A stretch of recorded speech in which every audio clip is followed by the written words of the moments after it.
On a cool spring evening in Green Bay, Wisconsin, a man burst out of a bar and started running down the sidewalk, chasing after a woman who had suddenly stormed outside in the middle of their conversation. The guy finally caught up to her and grabbed her arm, and she spun around to look at him with a furious expression on her face. He asked her what was going on, and she slurred her words as she said that she didn't want to talk about it. The guy asked her to please come back inside. It was dark and she shouldn't be walking alone at night. But this just seemed to make her even more upset. She started pounding her fists into the guy's chest and screaming at him to leave her alone. The man backed up so she would stop hitting him, and he asked her again to please just calm down and come back into the bar.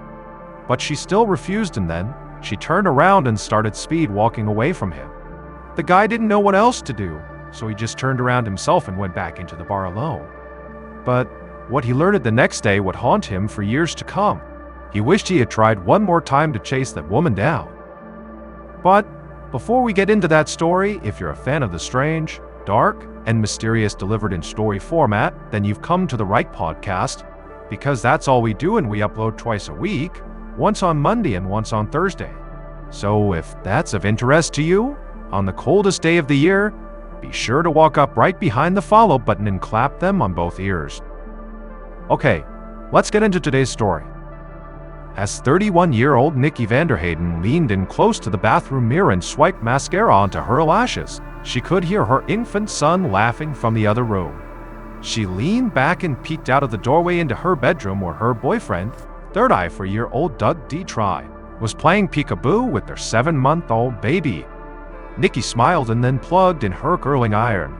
It had been a long time since she'd gotten dressed up for a big night out, but it was finally Friday, May 20th, 2016, and Nikki and Doug had tickets to see a rock band play at a bar in Green Bay, Wisconsin. Even though the couple had a baby together, this was actually kind of like their first big night out together. Nikki had met Doug less than a year and a half before.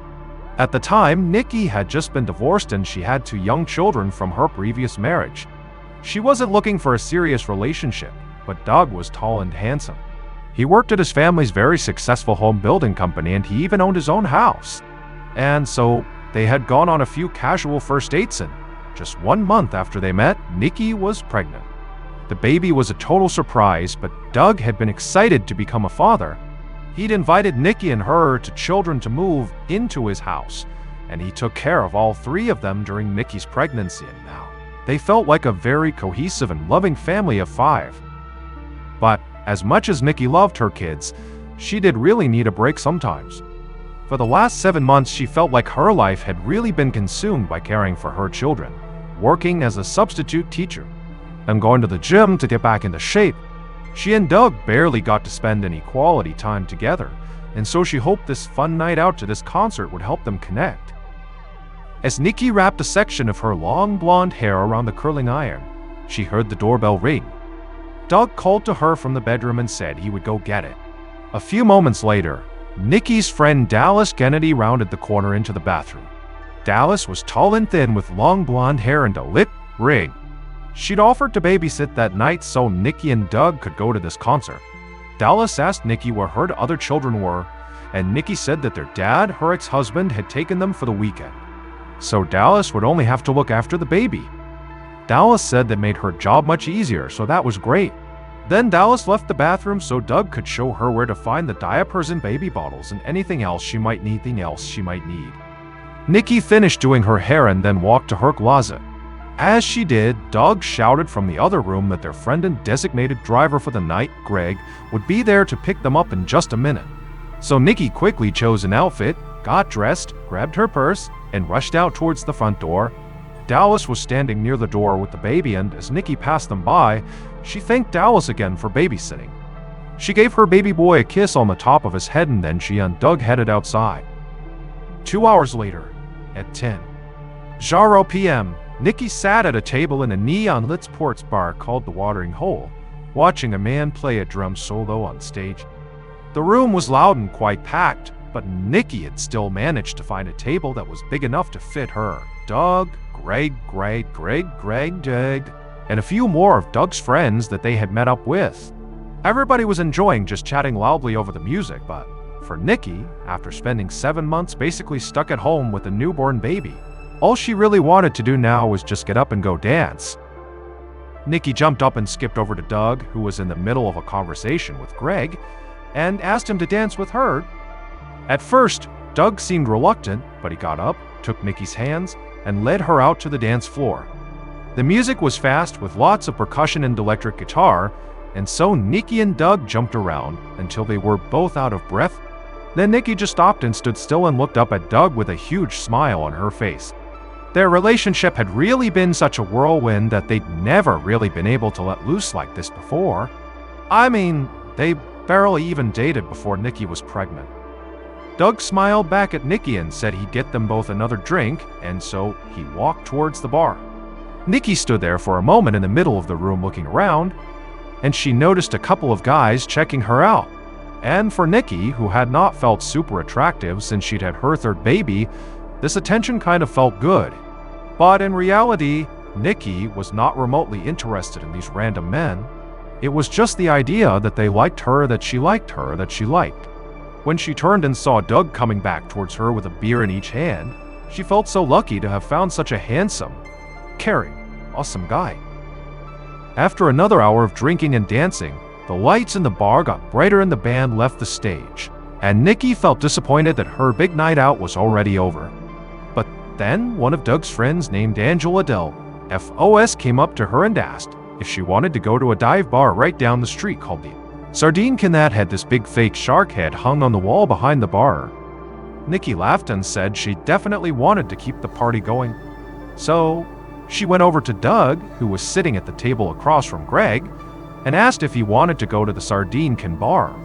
But Doug said he and Greg needed to finish talking about something, so Nikki should go ahead and they would just catch up with her in a few minutes. Nikki smiled and said okay, and then she headed out with Angela and the rest of the group. Once at the Sardine Can, Nikki got another drink and mingled with Doug's friends. But as time passed and Doug and Greg did not show up, she started getting kind of mad. This was supposed to be her and Doug's night out together, so why wasn't he here?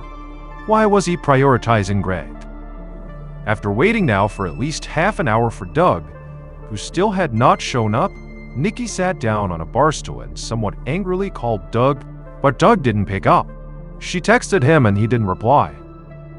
Frustrated, she ended up finishing her drink and ordering another one.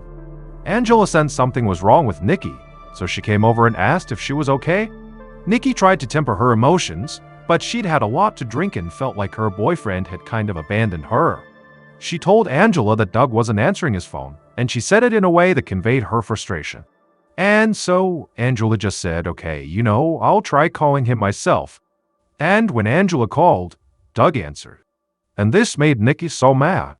It was obvious what was going on. Doug was clearly purposely ignoring Nikki. He wouldn't answer her phone calls, but he picked up Angela's right away. And for Nikki, the worst part was she just wasn't that surprised. She'd always felt like Doug had a wandering eye. They'd even had arguments about it before, and Nikki had told Doug that when she caught him clearly staring at other women, it made her question their relationship.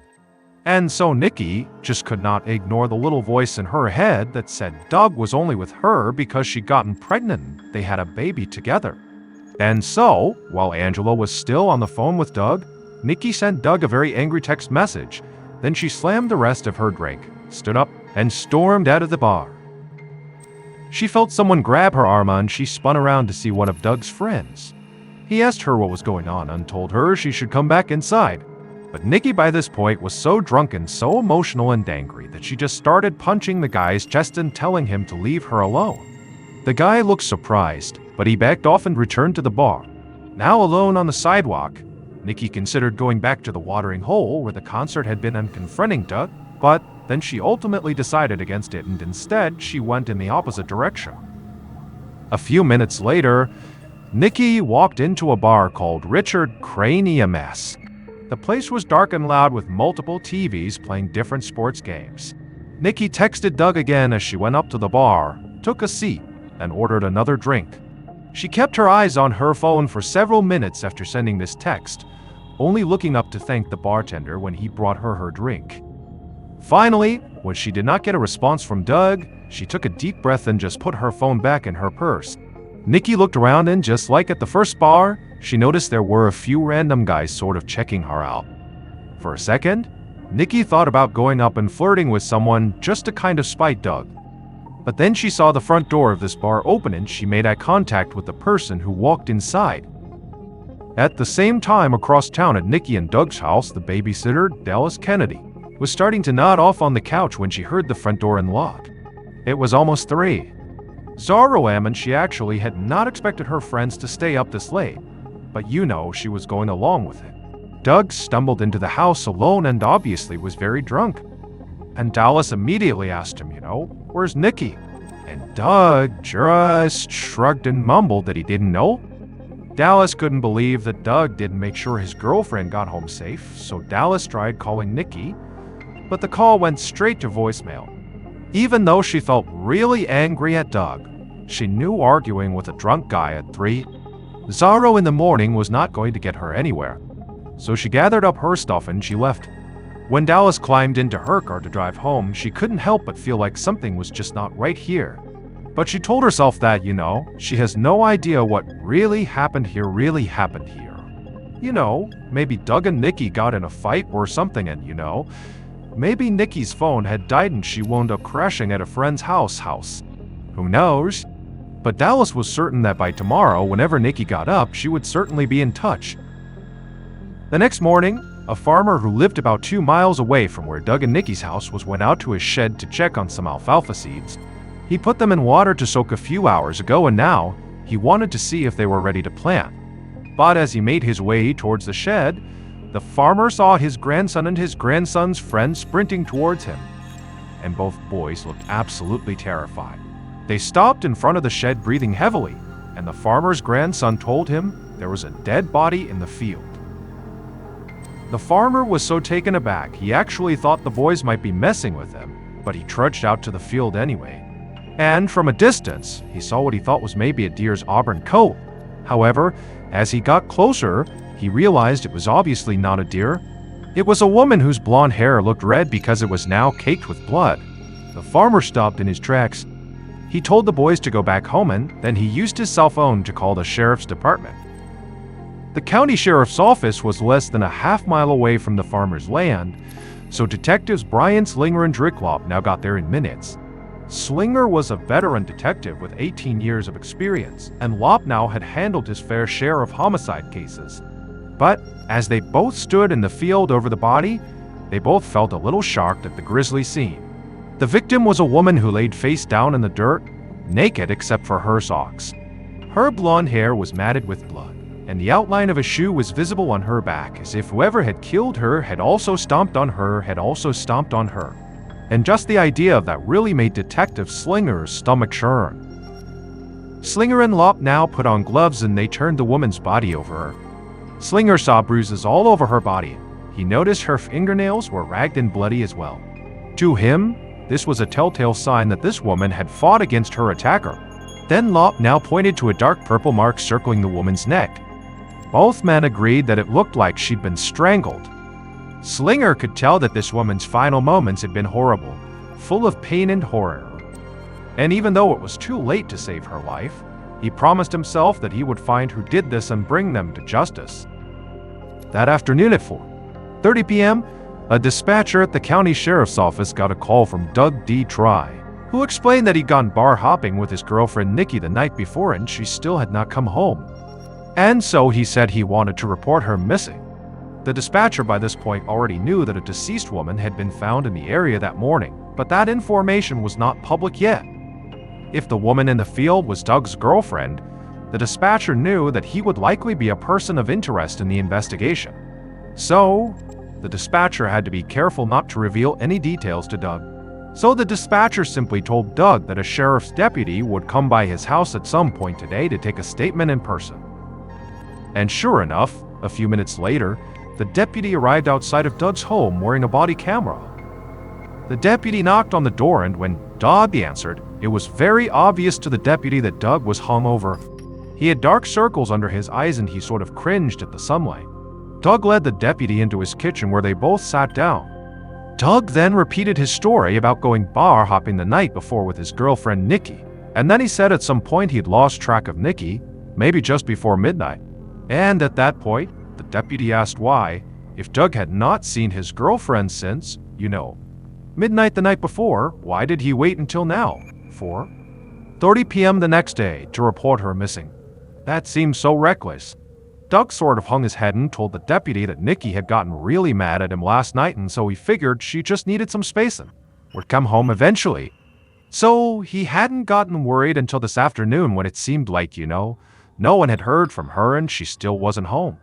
The deputy thought this sounded pretty suspicious, but he nodded and asked Doug for a physical description of his girlfriend. Doug said Nikki had blonde hair and blue eyes. She was about average height, and she worked out a lot, so she had a very athletic build. The deputy told Doug they would start looking for Nikki immediately. Then the deputy went outside, got into his car, and called the dispatcher to let them know what Doug had said. The dispatcher, after hearing this, then called Detective Slinger, who was still out looking for evidence in the farmer's field, and she described to him Nikki's physical appearance. And Detective Slinger sounded somber as he said that physical description matched the deceased woman in the field to a T. The next day, Sunday, Detective Slinger sat in the county medical examiner's office drinking cold coffee and waiting for the autopsy results. He hoped the medical examiner would find some helpful clues because so far a search of the farmer's field had not turned up anything useful. Slinger got a phone call from a patrol deputy, and when Slinger answered, the deputy began speaking a mile a minute. He told Slinger he'd been driving a couple miles away from the field, and right before he was about to merge onto the highway, he noticed something in the grass on the side of the road. And so, kind of on a hunch, he pulled his car over to go look around, and he found multiple articles of blood-stained clothing. It looked like someone had tossed the clothes out of their car window right before getting onto the freeway. Slinger's heart raced as he realized this could be their first big break. He told the deputy he'd be right there. Then he called his partner, Detective Lopnow, and told him to join him at the scene. A few minutes later, Slinger met Lopnow and the deputy on the side of a busy highway, on ramp as cars rushed by. The deputy led the detectives through the grass and showed them the bloody clothing, which to this point the deputy had not touched at all. And so while Lopnow began taking pictures and bagging the clothes as evidence, Slinger began to walk around the area to see if he could find anything else. And before long, he stumbled on a purse. The detective put on a pair of gloves, then opened the purse up and looked inside. He saw there was a cell phone inside with a dead battery and also a photoid from the Green Bay Public School District for a pretty blonde woman named Nicole Van Hayden. Slinger already had a strong feeling that the woman they found in the field was Doug's girlfriend Nikki, but now he knew for sure it had to be her. He brought the purse to his partner, and Lopnow went ahead and packed it into an evidence bag. Lopnow said he would bring everything to the sheriff's office to be cataloged and then sent off to the Wisconsin State Crime Lab for analysis. Meanwhile, Slinger praised the deputy for his sharp eyes and told him what a huge discovery he'd made. Then Slinger jumped into his car and headed back to the medical examiner's office. By the time he got there, the autopsy was complete and the medical examiner sat down with Slinger to discuss what he found. He told Slinger Nikki had likely died during the early morning of Saturday, May 21st, so just a few hours after Doug claimed he had last seen her.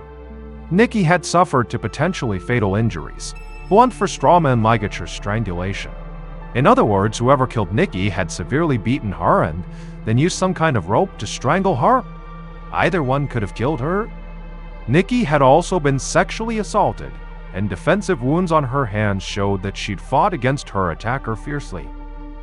Detective Slinger shook his head sadly. On the one hand, it was good that the autopsy revealed so much information, but it was horrible to think about how terrifying Nikki's final moments must have been as she slowly lost the fight for her life. The medical examiner said he'd removed Nikki's socks and he'd also taken swabs from underneath her fingernails, hoping that between the socks and the swabs, some or all of those items would contain a DNA profile from Nikki's killer. And he told Slinger he would send all of that to the state crime lab for analysis. Slinger thanked the medical examiner and headed back to the sheriff's office, where he found Detective Lopnow sitting at his desk, looking very frustrated. Slinger asked him if everything was okay. And Lop now said he'd just spoken to a representative from the state crime lab, and they were so backed up that they would only be able to accept a few pieces of evidence at a time. And so, not only would the detectives have to pick and choose which item should be examined first, but it could take weeks or even months to get results. Lop now couldn't believe that these bureaucratic delays could potentially derail their entire investigation. Detective Slinger was disappointed too, but he decided to move forward with old-fashioned detective work while they waited for the crime lab analysis. And that meant talking to literally everybody who'd gone out with Nikki on Friday night. Most importantly, talking to her boyfriend, Douging to her boyfriend. On Sunday afternoon, the detective sat in an interview room with Doug, listening to a story about what happened on Friday night. Doug said that he and Nikki had gone to a concert at the Watering Hole, and then Nikki and a few other friends had gone to a different bar called the Sardine Can at 11:00 p.m. Doug explained that he and his friend Greg had stayed behind to finish their conversation and didn't show up to the Sardine Can until about an hour later, so after midnight. But by the time Doug got to the Sardine Can, Nikki was already gone. His friends told him that she'd left, so he figured she'd gone to a friend's house or something like that.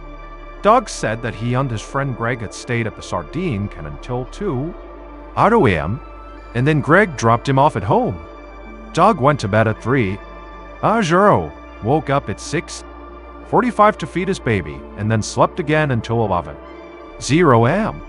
After that, he stayed home all day waiting for his girlfriend to come home, and then, when she didn't, he finally reported her missing at 4:30 that afternoon. Hearing Doug's story, Detective Slinger could not understand why Doug was not more worried when his girlfriend suddenly disappeared during their night out, and that made Slinger very suspicious. After all, Doug's alibi was not exactly airtight. Based on the medical examiner's findings, it was possible that Nikki was murdered after 3. Doug claimed to be home asleep by himself, minus his baby. On top of all that, the detective already knew that Doug was not being completely truthful. Slinger had watched the body cam footage from that deputy who took Doug's missing person statement, and in that video, Doug said that Nikki had gotten really mad at him on Friday night, something Doug was not talking about now in this interview room. So Slinger pressed him about that.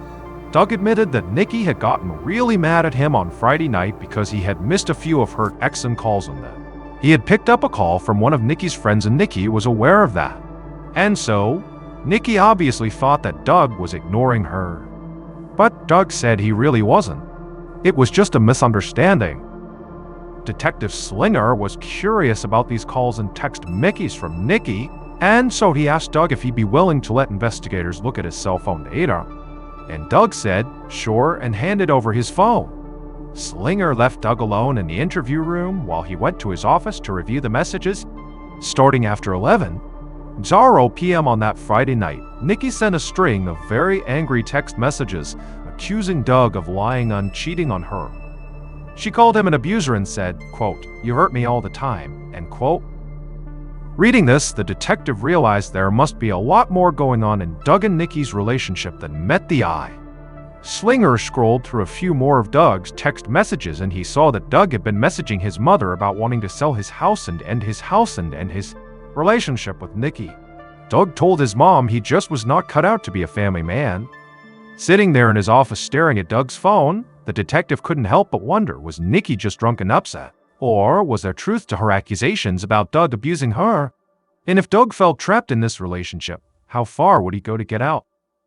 But before Detective Slinger could do anything else, he had to go tell Doug that Nikki was actually deceased. And so he got up, he went back into the interview room, and he just sat down and told Doug flat out that they were no longer looking for Nikki because she had been found and she was deceased. And Doug immediately broke down, began hyperventilating and crying and sobbing. He was inconsolable, and Detective Slinger just sat there and let Doug cry for a while. And then at some point, Detective Slinger got up and he left the room, unsure if Doug was the best actor in the world or if this was a genuine reaction. Regardless, he knew what he had to do next. Slinger went back to his office and downloaded all the information off of Doug's phone for his records, and then he began drafting a request for a search warrant to search Doug and Nikki's home. Later that day, Detectives Slinger and Lopnow and a small team from the sheriff's office met at the big gray house where Doug and Nikki live. Armed with this new search warrant, they went inside and pored over every inch of the place. At first, everything seemed very neat and tidy, but then Slinger found a crumpled sweatshirt on the counter in one of the bathrooms. He picked it up and he noticed a few dark red stains on the front. Then Lopnow pointed to the bathroom trash can where two wadded up bloody tissues were clearly visible right on top. The detectives bagged the sweatshirt and tissues as evidence, and just as they were about to leave the bathroom, Slinger noticed more drops of blood on the floor leading to the shower. The detectives wondered if this might be where Doug came to clean up after he killed his girlfriend. But they couldn't jump to any conclusions quite yet, so they kept looking around, and eventually, they went out to Doug and Nikki's garage where they found Nikki's car. Lopnow peered into the car windows and immediately told Slinger to come look in the back seat. Even through the tinted windows, Slinger could easily see at least dark brown stains on the seats, which he thought could be dried blood. He tried to open the door to get a better look, but the car was locked. Slinger began to walk around the car to try each door to see if they were open, but as soon as he crossed behind the vehicle, he just stopped because right there on the cement floor, he saw a big dried blood stain. Suddenly, Slinger felt like he could see the crime playing out in his mind. He imagined Doug, drunk, coming home from the bar, and Nikki, also drunk, getting there a few minutes later. And then Nikki and Doug must have had some kind of fight in the garage, and the detective figured that Doug killed her right there where the big blood stain was. Then Doug would have put Nikki's body in the back seat of the car, which would explain the blood stains there, before dumping her body in that field and then disposing of her clothes and purse on the side of the road after that. Doug must have come home and cleaned up in the bathroom where they found the bloody sweatshirt and tissues. But Slinger knew this theory left one key question unanswered. How did Nikki get home from the bar? She didn't have her car that night, and the area where she and Doug went bar hopping was more than 12 miles away. And if Doug was telling the truth about coming home without her, then somebody else must have driven her there. Just then, the detectives heard someone pounding on the front door. They went through the house, opened up the door, and saw an older man standing on the porch looking totally freaked out. He held the pieces of a broken phone charger up in the air. Slinger asked the man what was going on, and he said he'd been mowing his lawn, which was just next door, when his mower had hit something and malfunctioned. He turned off the mower and flipped it over, and wrapped around the blades was this phone charger. But as he worked the cord out of his lawnmower, he realized there was some sticky red liquid on it that came off onto his hands. And when he smelled the red liquid, it had that coppery scent of blood. The neighbor said he knew the police were investigating Nikki's disappearance, and he wondered if maybe this phone charger could be some kind of evidence. The detectives asked the man to show them exactly where he'd been when the cord stopped his lawnmower, and the neighbor led them to the line right between his yard and Doug and Nikki's yard. The detectives began looking around in that area, and in the green grass, they noticed there were a few chunks of blonde hair. Then Lopnow pointed out 3 medium-sized blood stains on the curb. Clearly, Slinger thought his earlier theory had been wrong. Nikki had not been murdered in the garage. She'd been killed right there in the street in the middle of the night. And Slinger felt sure the killer had used that phone charger to strangle her. The detectives thanked the neighbor. Then they took the phone charger and also the hair in the yard as evidence, and they took pictures and swabs of the blood stains in the garage and on the curb. They would ship all of it to the state crime lab for analysis as soon as possible. But even before those results came back, Detective Slinger felt like they already had probable cause to arrest Doug and at least hold him in jail. So they got an arrest warrant, and officers brought Doug into custody on Monday, May 23rd, just 2 days after Nikki's murder. Handcuffed in the back of a police cruiser, Doug cried and wailed, and Hypergonal Dean told officers that they really had all of this wrong. But Detective Slinger didn't think so. All he had to do now was wait for the crime lab analysis to prove it. Over the next few weeks, results from the backlogged state crime lab slowly trickled in. And then, in early June, Detective Slinger got a call from an analyst at the lab who said they had just made a huge discovery. They'd found a partial male DNA profile on Nikki's body, and the same partial profile had been found on that phone charger that they all assumed at this point was used to strangle Nikki. Slinger was ecstatic. He knew a partial profile could not actually be used to definitively link a suspect to a crime, but it was enough evidence to rule suspects out. He figured if this partial profile matched Doug's DNA, well, that was just one more reason to really feel certain that Doug was guilty. So the detective got a DNA sample from Doug, who was still being held in the county jail, and they sent it to be compared with this partial profile. And when Slinger got the results, he was shocked to see that Doug's DNA was actually not a match. To Detective Slinger, this didn't make any sense. There was blood all over Doug's house and yard, and yet the DNA analysis showed that a completely different man had grappled with Nikki in the moments leading up to her death. Slinger walked down the hallway to Lopnow's office and told him about the confusing DNA results. The detectives talked through the timeline they'd made of Nikki's final hours to see if there was maybe some other man in the mix that they could have missed. And that's when they realized something they glossed over on Friday night when Nikki and her friends went to the second bar. Doug stayed behind at the first bar with one other person, his friend Greg, the designated driver who picked Nikki and Doug up and who was supposed to take them both home. And so Slinger wondered if maybe Greg could have been Doug's co-conspirator. Maybe he was the one who drove Nikki home and maybe he helped Doug pull off the crime. But that was only speculation. Right now, the sheriff's office didn't have any proof. They did have multiple blood stains from and around Doug's house, but they were still waiting for more results from the crime lab to know whose blood it was. And Lopnow said they couldn't keep holding Doug in jail much longer because Doug's DNA was not on Nikki's body. Slinger knew his partner was right. Much to his disappointment, Doug was released from jail on June 10th, almost 3 weeks after Nikki's murder. 10 more weeks would pass with no breakthroughs, and every day, Detective Slinger felt haunted by the knowledge that a killer was right now walking free. Then in August, 3 months after Nikki's death, the detective got another call from the state crime lab. They'd found a male DNA profile on one of Nikki's socks, and this profile was complete. Slinger submitted the profile to the FBI's National DNA Database, and right away, he got it matched. Finally, after months of investigation, he knew beyond a shadow of a doubt who the murderer was. Based on the DNA results along with interviews, cell phone records, and security footage, here is a reconstruction of what police believe happened to Nikki Vanderheyden in the early morning hours of Saturday, May 21st, 2016. Just after midnight, the killer strode down the sidewalk in downtown Green Bay, then entered a bar called Richard Cranium's. As soon as he walked in, the killer made eye contact with Nikki, who was sitting on a bar stool across the room. She looked drunk and sad. The killer approached her, sat down, and asked if she wanted to talk. They chatted for a while, and as they did, Nikki's mood began to improve. The killer offered to buy her another drink, but Nikki said no. She'd had more than enough and she just wanted to go home. So the killer asked if Nikki wanted a ride, and she nodded her head. At about 12:00 a.m., the killer helped Nikki stumble out of Richard Cranium's, then opened the door for her to get into the passenger seat of his car. As they drove away, the killer noticed that Nikki was nodding off. She looked vulnerable, and the killer saw this as an opportunity.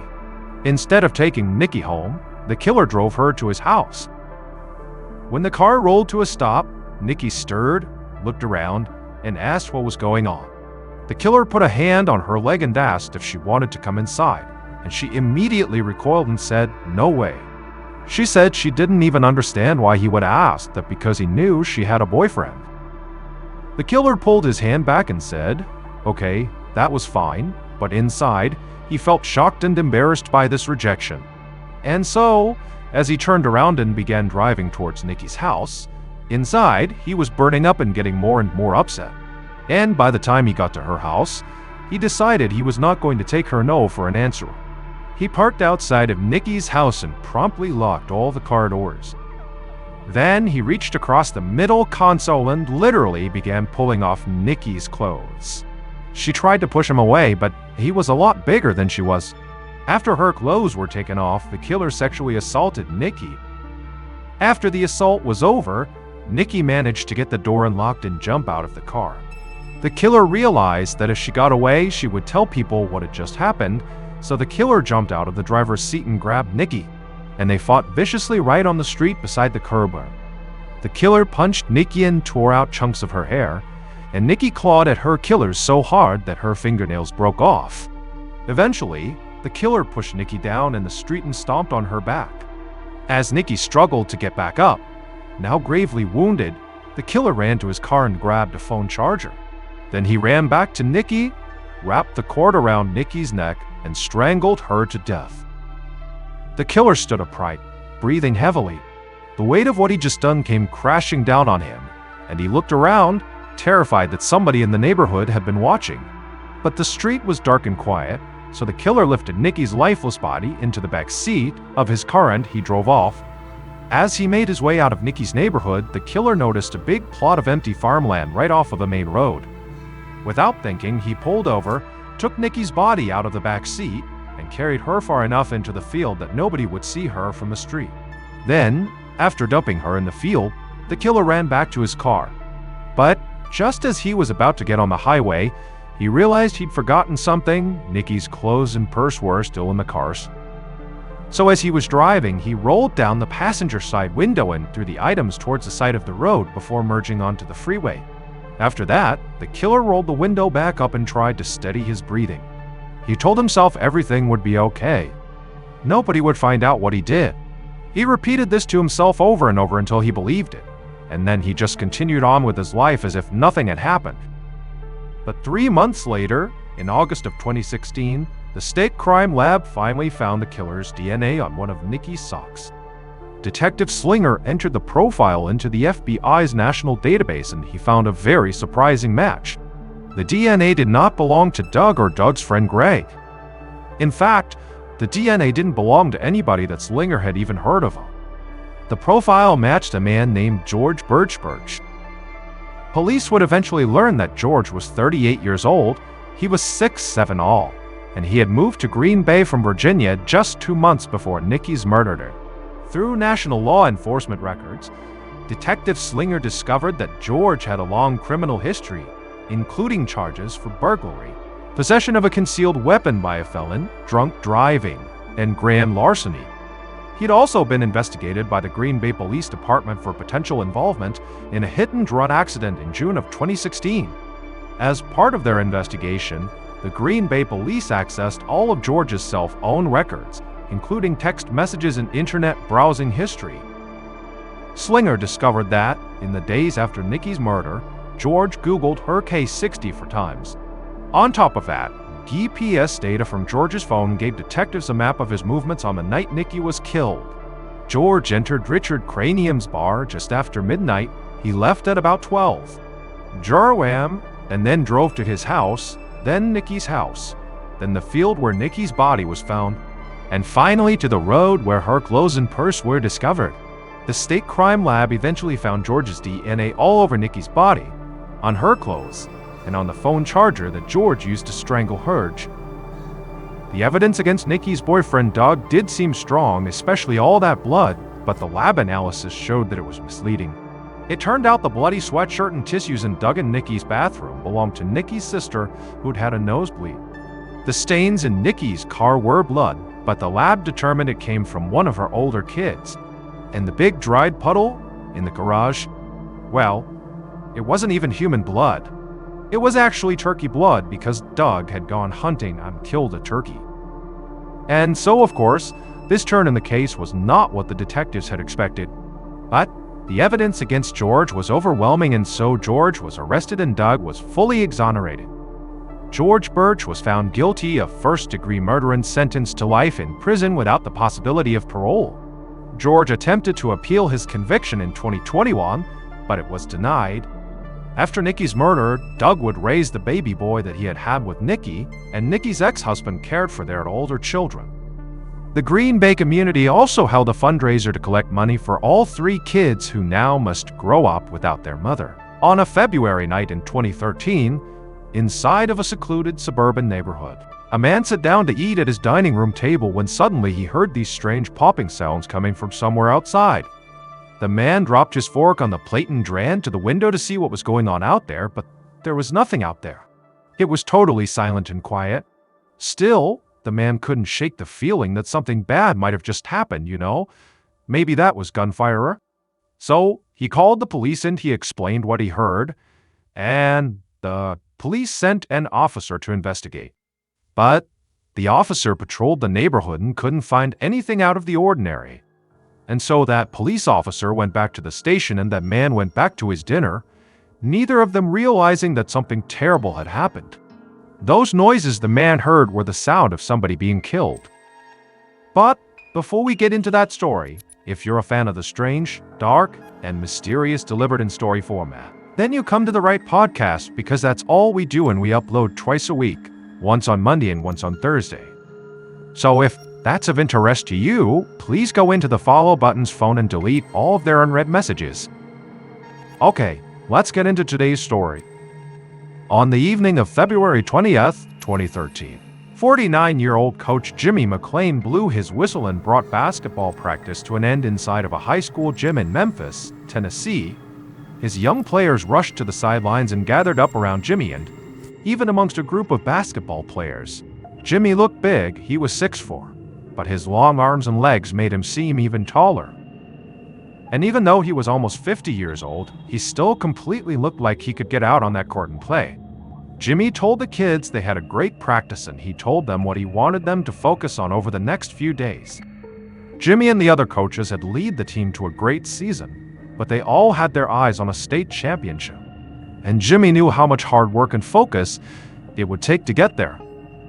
Jimmy had been an incredible high school basketball player in his own right back in Arkansas, where he grew up at. He'd gone on to play at the University of Central Arkansas alongside Chicago Bulls legend Scottie Pippen, and after college, Jimmy actually played ball in a professional minor league for years.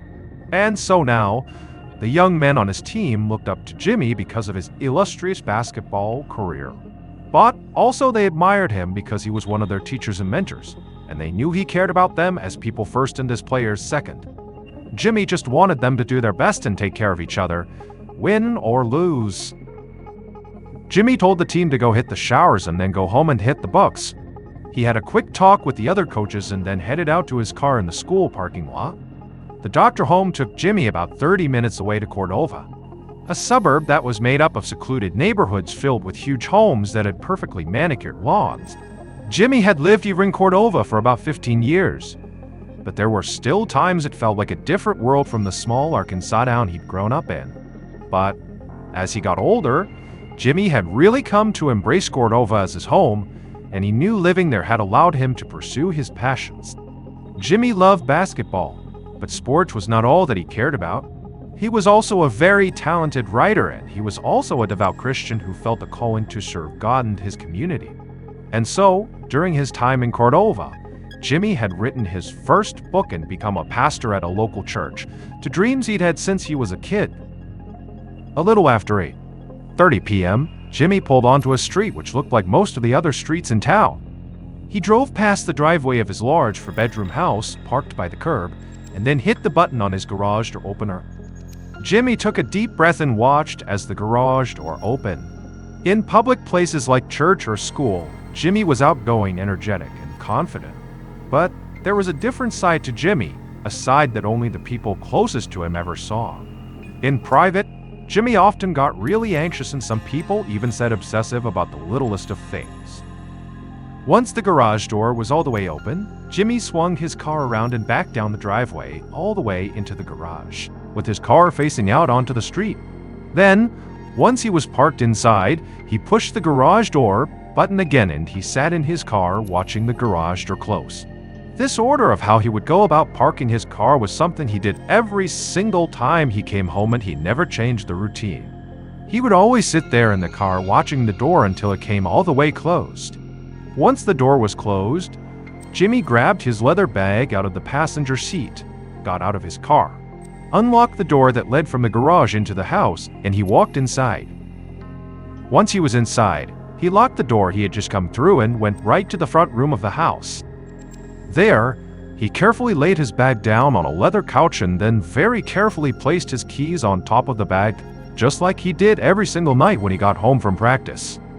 After all that, Jimmy walked over to the leather couch that matched the chair that he just put his bag and keys on, and he took off his sport coat, folded it along the sleeves, and laid it over the arm of this couch.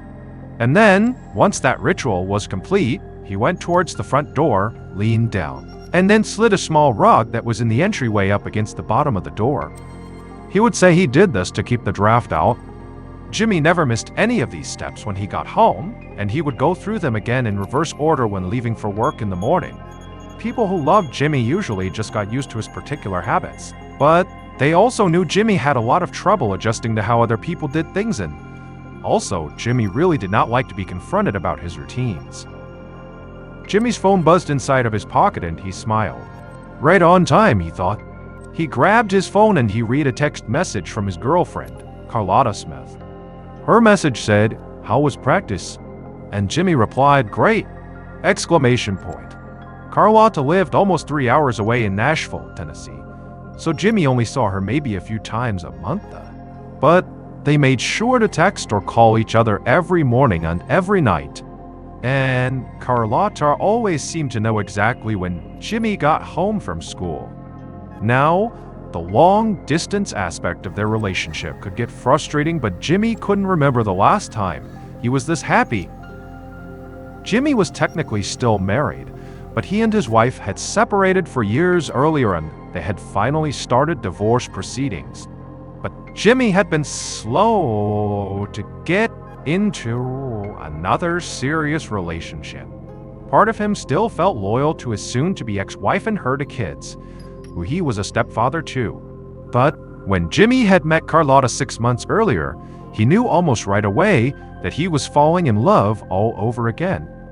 Jimmy slipped his phone back into his pocket and he walked through the room, past the fireplace, and towards the kitchen. But he suddenly stopped. He thought he heard something. Jimmy stood there for a second and then he heard the sound again. It was coming from somewhere out front of the house. He turned around and walked towards one of the windows that overlooked the front yard, but there was nothing out there and it was totally silent. And so Jimmy figured, he was just being anxious, like there's nothing going on here. So he left the window and headed back towards the kitchen.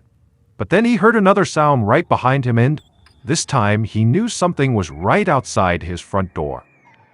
About 8:40 p.m. that night, so just a few minutes after Jimmy had gotten home. His next-door neighbor was home and having a bite to eat at the dining room table when he suddenly heard popping sounds. Now, the sounds were loud enough that the neighbor immediately stopped eating, got up, and went to the window to look outside. But they didn't see anything and they didn't hear anything. Now the neighbor knew the sounds he had heard could have been gunfire, but it also could have just been some kids setting off firecrackers. Like, he really didn't know. But just in case, he grabbed his phone off the table and he called the non-emergency number for the Shelby County Sheriff's Department. When they picked up, he explained to the operator that he just heard these loud sounds right nearby that he thought maybe could be gunfire. The operator told him to stay in his house and that an officer would be over right away. And sure enough, a few minutes later, a Shelby County deputy knocked on the neighbor's door and Jimmy's neighbor told him what he had told the operator. The deputy thanked him and said he'd take a look around and see if he could find anything. And then he left the neighbor's house and headed back towards his cruiser. The deputy drove around the small neighborhood several times and did what he thought was a thorough patrol of the area, but he didn't find anything suspicious. So finally, he went back to Jimmy's neighbor and told him, everything seemed fine. Then the deputy left and drove back to the station and Jimmy's neighbor tried to calm his nerves and not worry too much about the strange sounds. 2 days later, on the morning of February 22nd, 2013, one of Jimmy's fellow basketball coaches sat in the high school's front office across from a school administrator, and both men looked very worried. Jimmy had not shown up to teach his classes or to coach basketball practice the previous day, which was completely out of the ordinary. Jimmy almost never missed school or practice. He would rather show up sick than feel like he was letting the kids down, and he definitely wouldn't stay home without calling to let somebody know he was not going to come in. Now, the day before when Jimmy hadn't shown up, both of these men had told themselves that, maybe there had been some sort of miscommunication. Perhaps Jimmy had let somebody in the office know he wasn't coming in, but that didn't get relayed. But now Jimmy was gone for a second day in a row and nobody at the school had any record of him calling. And now the coach and the administrator really regretted not doing something 24 hours earlier. So the administrator dialed the Shelby County Sheriff's Department and he said his colleague, Jimmy McLean, had not come into work for the straight days and that was really strange. And he wondered if maybe police could go by Jimmy's house to make sure he was okay. The operator got Jimmy's address and told the administrator that an officer would go to Jimmy's property to do a wellness check right away. A little bit later that morning at about 10:00 a.m., two Shelby County deputies arrived at Jimmy's house. They went up to the front door and they knocked, but they got no response. And after a little while of just total silence, one of the deputies tried the doorknob, but the door was locked. So he called his boss and got permission to try to force his way into Jimmy's house. The deputy used a simple lock-picking tool to quickly get the door open, and then, once it was, he and his colleagues stepped inside and immediately they called their boss back. A few minutes later, Lieutenant Jason Valentine of the Shelby County Sheriff's Department parked in front of Jimmy's house and approached the two deputies who were now standing just outside of the open front door. Lieutenant Valentine put on his gloves and greeted the two deputies, and then they stepped aside to let him pass. Once inside, Valentine made his way to the front room of the house and, right away, he noticed a large dried blood stain on the other side of the room in front of the fireplace. And just beyond the blood, Valentine saw the dead body of a middle-aged man. Valentine walked over to the body and saw that the man's face, neck, and shirt were also stained with large amounts of dried blood, and the man's limbs looked very stiff, like rigor mortis had set in. And so this, coupled with all the dried blood, made Valentine think that the man had been dead for a while. Valentine began to scan the room. He saw in a nearby leather chair there was a bag with keys sitting on top of it, and then, on the couch, there was a sports coat laying over the arm. Valentine went to the coat, reached into the inside pocket, and he found a wallet with a driver's license inside of it. And the man in the photo matched the man on the floor. It was Jimmy McLean, and from the looks of it, Jimmy had been murdered. And so, at this point, Lieutenant Valentine asked the two deputies outside to come into the house and help him do an initial search, and right away they noticed there was a whole bunch of high-end electronics that were left untouched all throughout the house. And so, this seemed to indicate to the officers that, it didn't seem likely that the person who killed Jimmy had come here to rob him. It seemed like they had come here to kill him. After searching the 4 bedrooms, which all seemed undisturbed, Valentine walked down a long hallway to the door that led to the garage. He entered the garage and he saw Jimmy's car was parked right there inside, facing the closed garage door. But other than that, there really wasn't much to see in the garage. There were no obvious prints, no sign of blood, no first entry. So Valentine went back inside the house to keep looking. A few minutes later, Valentine's fellow county detective, Alan Bean, stepped inside the home and he was followed by several state forensics officers. Valentine and Bean worked together often, and so Valentine knew Bean had a sharp eye for evidence. And so Valentine right away told him that the front door and the door leading in from the garage had both been locked when police first arrived. And so Bean turned and went right to the front door, and he found that the door itself could be locked from the inside. But if someone had left through that door, they could only lock that door by using a key. Then Bean looked at the entryway of the house and he saw there was a rug laying nearby, but it was at a strange angle, like somebody had pushed it away from the door.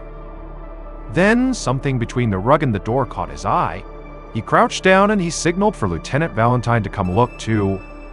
At first, Valentine thought what he was looking at was just some mud on the floor, but Bean pointed at one particular spot within the mud, and what it was a small portion of a shoe print. Now, there wasn't nearly enough of a print to tell what kind of shoe or what size it was, but Bean hoped the forensics team would be able to use this partial shoe print to tell them more at some point. Now Bean and Valentine both knew that this print could just be the victim's, but there were no other prints anywhere like it on the floor. So it seemed like there was a real chance it belonged to the killer. As forensics officers began to pull the shoe print, Valentine led Bean over to the body. Multiple .40 caliber bullet casings lay on the floor near the dry pool of blood around Jimmy. And so it seemed clear Jimmy had been shot several times. And so Valentine and Bean came up with the same initial theory: whoever killed Jimmy likely knew him really well. The level of violence inflicted on Jimmy looked like the result of rage that often accompanies a crime of passion. And assuming the killer was indeed close with Jimmy, they very likely had their own house key that they could have used to lock the door on their way out. The forensics team continued their work in the house, and the detectives canvassed the neighborhood to see if someone had seen or heard anything strange. And they found the information they were looking for at the very first house they tried. Jimmy's next-door neighbor told them that he had called the sheriff's department 2 nights earlier when he heard a series of loud popping sounds that maybe could have been gunfire or fireworks. He wasn't sure. Valentine asked if he knew what time that took place, and the man grabbed his phone, scrolled through his recent calls, and saw he had called the sheriff's department at 8:40 p.m. Now, even though Valentine and Bean did not have an official autopsy report from the medical examiner at this point, they both felt confident that this neighbor had actually heard the sound of Jimmy's murder and that Jimmy had very likely been laying dead in his house for 2 days. The detectives thanked the neighbor and then left and headed back over to Jimmy's house. There, a forensics officer waved them down and handed over Jimmy's phone that had been found inside of his pocket and bagged as evidence. And then a little bit later that day, when Valentine and Bean were back at the station, they did a full data search of Jimmy's phone. As they combed through Jimmy's text messages and calls, they knew exactly who they wanted to speak to first. The woman who had texted Jimmy right before he died, Carlotta Smith. The day after Jimmy's body was found, Detective Valentine walked Carlotta into an interview room at the sheriff's department. Valentine told her how sorry he was for her loss and how much he appreciated her coming in. Valentine wanted Carlotta to feel very at ease, as if she was just there to help. But in reality, she was already at the top of the investigator's suspect list. By this point, the medical examiner had officially confirmed Valentine and Bean's initial theory that Jimmy had died on the night that neighbor had called police, most likely not long after responding to Carlotta's text. Valentine and Bean had also contacted members of Jimmy's family, and they had learned that Carlotta and Jimmy had been in a serious relationship for about 6 months. And as Jimmy's serious girlfriend, she very likely had a key to his house, and she would also fit the profile of someone who would maybe commit a crime of passion. On top of that, a victim's intimate partners are almost always primary suspects at the beginning of any murder investigation. After Carlotta sat down at the table across from the 2 detectives, Valentine asked her about the final text message she had sent to Jimmy. Carlotta explained that she tried to text Jimmy every night when she knew he'd be getting home from basketball practice. It was one of the ways they stayed connected while living 3 hours apart. After that, Valentine asked Carlotta if she had her own key to Jimmy's house that she used whenever she came into town. But Carlotta shook her head and said no, she didn't. Valentine seemed very surprised. He said he thought that she and Jimmy were pretty serious and always stayed together when they visited each other. And Carlotta said they were serious, but she actually didn't stay at his house when they visited. She was a religious person, and she just didn't feel right spending the night at the house of a married man, so she had told Jimmy that until his divorce went through, she would stay by herself at a hotel whenever she came to town. Valentine hesitated for a second. He thought Carlotta actually sounded angry, and so he asked her if it bothered her that Jimmy was still married. And when he said this, Carlotta immediately seemed like she might just start crying. She said it absolutely bothered her, and she thought Jimmy was actually kind of dragging his feet with the divorce, and she was kind of tired of it. Valentine knew it was best to just let her keep talking, so he just kept nodding along like he understood exactly what she was going through. And so Carlotta just kept on talking. She went on a rant about Jimmy's wife and how he was still way too friendly with her, and how it didn't make sense that this woman was still part of Jimmy's life. Finally, Carlotta railed off, at which point Valentine asked her for a few more details about where she had been when Jimmy was killed. Carlotta said she had been at home in Nashville, but then she said police really needed to speak to Jimmy's wife. The wife and her son lived close to Jimmy, and the wife just could not seem to let Jimmy go. And Carlotta was sure Jimmy's wife still had a key. Valentine thanked Carlotta for coming in and told her she could leave, and then after she was gone, the detectives couldn't help but feel like Carlotta had not really helped her own cause. If she was as angry about Jimmy's marriage as she seemed, then perhaps that was her motive to kill Jimmy. The following day, Valentine and Bean brought Jimmy's wife, Carla McLean, and her 19-year-old son, Dwayne Moore, into the station. Valentine and Bean questioned Carla first, and she seemed totally distraught about her husband's death. She said he was such a good man who loved God and loved helping young people. It just didn't make sense that he was God. But Bean asked the obvious question. Was there any animosity between her and Jimmy during their 4-year separation and now during their initial divorce proceedings? But Carla just shook her head. She said that she and Jimmy were good friends, they just didn't quite work as a romantic couple. So Bean asked Carla if she still had a key to Jimmy's house, since after all they were on good terms. Carla got a look on her face like she was searching for something, and then she said she didn't think she had a key, and if she did, she had forgotten where it was. Bean and Valentine nodded like that made complete sense, but inside they did not buy that at all, and they believed Carla was lying right to their faces. Valentine asked Carla where she was on the night Jimmy was killed, and Carla said she'd been home the whole night with her son Wayne, and he would vouch for her. Valentine nodded and then asked if police could actually have her phone to download her data, because this would be an easy way to confirm where she wasn't to cross her off their list. Carla immediately reached into her purse, pulled out her phone, and put it on the table. She said police could search it all they wanted. She had absolutely nothing to hide. Bean picked up the phone and left the room, and then Carla was escorted out, and then her son Dwayne was brought in. Dwayne was quiet and respectful, but at first all he cared about was whether or not his mom was okay. And Valentine said his mom was just fine and she'd be waiting for them as soon as they were done. And so, the detectives and Dwayne talked for a short time, and the kid seemed a bit nervous, but he was cooperative. He said he liked and respected Jimmy. You know, they bumped heads sometimes like any stepfather and stepson would, but he thought, Jimmy was overall a good man and he had no idea who would want to hurt him. Dwayne said he did not have a key to Jimmy's house and that on the night Jimmy was killed, he was at home with his mom. Valentine thanked Dwayne for coming in and then led him to an office where his mother was waiting.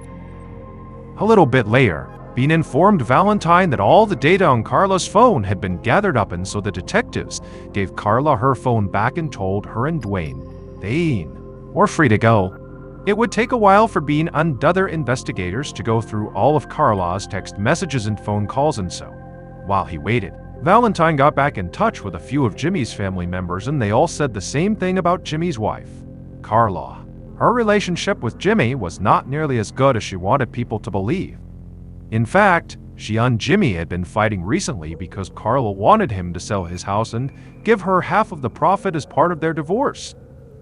After talking to Jimmy's family, Valentine delved a bit deeper into Carla and Jimmy's financial records, and he found a huge red flag. Carla was the beneficiary of Jimmy's life insurance policy. And so, between that policy and the potential sale of the house, Carla stood to make hundreds of thousands of dollars now that Jimmy was dead. So at this point, the detectives had to women Jimmy's girlfriend and his wife, who were very strong suspects. Jimmy's girlfriend could have murdered him out of anger or jealousy about his marriage, and his wife could have killed him for the money. Over the next couple of days, investigators revisited the crime scene and conducted more interviews, trying to find anything that would directly connect Jimmy's girlfriend or wife to the murder. Then Detective Bean got a call from a forensic officer, and this officer sounded like he had just hit the jackpot. He told Bean they were able to create a reconstruction of the sole of the shoe that left that muddy footprint inside of Jimmy's house, and the shoe was a size 10 1/2 men's shoe, which was not the size shoe that Jimmy wore. Then the officer said that the forensics team had actually worked directly with Nike, and they were able to determine that the shoe was a Nike Air Force One High Eye or Force One High High top, a favorite among young basketball players. Bean hung up and rushed over to tell Valentine the news, and they both felt exhilarated by it, but also totally confused. This was a huge piece of evidence, but it undercut the theory that one of the two women in Jimmy's life had killed him. Neither Carlotta or Carla wore that size shoe, and so the detectives thought that this piece of evidence seemed to point to maybe somebody on the high school basketball team that Jimmy coached. Not long after learning about the shoe, Bean and Valentine headed to Memphis, Tennessee, to interview students and faculty at the school where Jimmy taught and coached. And right away, things took a buzz or turn. A coach told the detectives that one of the team's star basketball players had recently been exposed as a 22-year-old man who was pretending to be a high schooler so he could dominate the sport and hopefully earn a college scholarship. The school had discovered the player's secret and promptly kicked him off the team after an anonymous call was made to the school district about this kid. Now, the coach said everybody knew Jimmy prided himself on being honest and that he despised the idea of cheating. And so a lot of people at the school thought Jimmy might have been the anonymous caller who sold out the 22-year-old. At this point, Valentine and Bean understood what the coach was getting at if this 22-year-old player found out that, Jimmy was the guy who called on him. Well, maybe he was the one who killed Jimmy for ruining his chances to play in college and maybe make it to the NBA. And to make things even more suspicious, the coach said the disgraced 22-year-old player had recently moved out of the city. The detectives thanked the coach and then tracked down the player's records in the school's front office. Valentine found a local phone number for the player's mother, so he reached out to the woman and asked her to come to the station. The following day, Valentine and Bean sat in the interview room staring at a woman who either looked extremely young for her age or who had lied to them on the phone about who she was. So, before Valentine launched into any questions about the investigation, he asked the woman flat out if she really was this player's mother. The woman just laughed and said no, she was his wife. And then she admitted that she had helped him forge his transcript and listed herself as his mother. This would allow him to go back and pretend to be a high schooler. Valentine and Bean looked at each other and just shook their heads. This all seemed absolutely absurd. Bean asked the woman if her husband had any issues with his coach, Jimmy McClain, or if he believed Jimmy was the one who called the school anonymously and exposed his scam. The woman kept on smiling. She said she didn't know if her husband had a problem with Jimmy, but Jimmy definitely did not call the district. Because she had caught her husband cheating on her with a high school girl and she wanted to ruin him. Valentine looked over at Bean again and then he just sat back in his chair and stared at this woman. This now seemed like something out of a soap opera. But still, even after this woman left, the detectives agreed that the fake high school basketball player was someone who might wear Nike Air Force One shoes. He also could have had problems with Jimmy about something else, and also, his story was so strange and calculated and full of lies that Valentine and Bean did not want to rule him out, at least not yet. But just as they started looking deeper into this whole weird scenario with this fraudulent basketball player, something happened 300 miles away that would change the entire investigation. On the night of February 26, 2013, 6 days after Jimmy's murder, a woman in pajamas burst into a police station in Crossville, Tennessee, over 4.5 hours from Cordova where Jimmy was killed. The woman screamed that she was in danger and she needed protection. Several officers got up from their chairs and ran over to her and ushered her into a small office. The police tried to calm her down, but she was frantic and she kept looking all around her like somebody was following her. The officers told her they could help, but they needed to know what was going on. Finally, the woman took several breaths and calmed down, and then she said somebody had just told her husband who had murdered Jimmy McClain over in Cordova, and now she was worried that somebody would come after them because of what they knew. It took a while for the officers to get all the necessary information from this woman, but when they felt like they had a grasp on the situation, one of the officers rushed to his desk and called the Shelby County Sheriff's Department. Lieutenant Valentine picked up and he listened to the whole crazy story about this woman in pajamas. And information from that call led Valentine and Bean to do another search of Jimmy's wife's phone records. And during that search, they found what they were looking for on the day of the murder. Jimmy's wife, Carla, had been texting with a young man in town who was a known drug dealer, a guy who everybody called Pooh. And Pooh definitely had the connections and the skills to have somebody killed. On March 5th, 2013, about 2 weeks after Jimmy's murder, 2 undercover cops sat in an unmarked car not far from Pooh's house. They were conducting surveillance on the house and waiting for Pooh to do something they could bring him in for. And they didn't have to wait long. The officers watched Pooh step out of his house and he was clearly carrying a gun.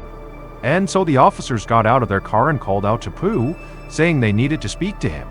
But Pooh didn't waste any time.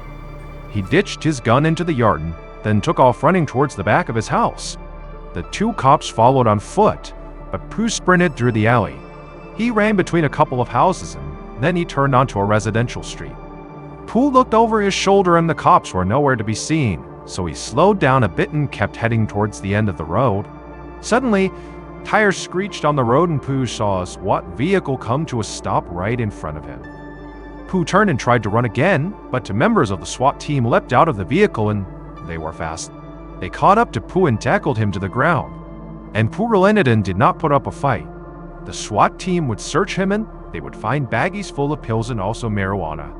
And then a few minutes later, the undercover cops who had been conducting the surveillance arrived, and they had retrieved the gun that Pooh had thrown into the yard. And so now the police had enough evidence to hold Pooh on drug and weapons charges. A little bit later that day, Pooh sat inside of an interview room across from Detectives Valentine and Bean and several other investigators at the Shelby County Sheriff's Department. Valentine stared across the table at Pooh and then glanced down at Pooh's phone that police had confiscated.